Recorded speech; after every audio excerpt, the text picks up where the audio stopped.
Merhaba arkadaşlar. Şimdi Cennet'in Gözyaşları yeni bölümünde nasıl izleniyor analiz videosunu çekiyorum.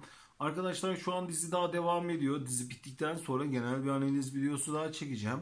Onu da seyredebilirsiniz. Peki şu an zamana kadar nasıl izlenmiş? Hemen analizini paylaşayım sizlerle. Arkadaşlar Cennet'in Gözyaşları özet bölümünde son bölümün özet bölümündeki genel izlenme oranlarına yakın başladı. Ama şer olarak son bölümün izlenmesine göre özeti daha düşüktü.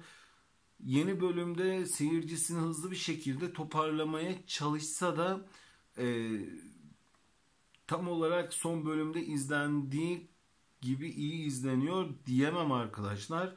Şundan dolayı şimdi TV8'e yani O Ses Türkiye'ye mi seyirci gönderiyor yoksa kendi içinden mi zapıyor Cennet'in Gözyaşları? Şu an onu çözmeye de çalışıyorum.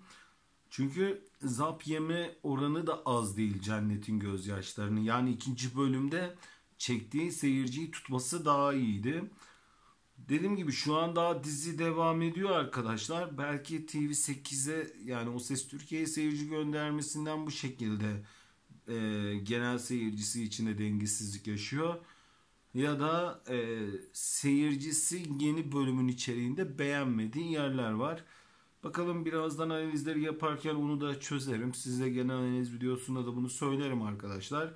Yani genel olarak toparlarsam Cennet'in Gözyaşları şu an son bölümünden düşük gidiyor. Genel analiz videosunda görüşürüz arkadaşlar.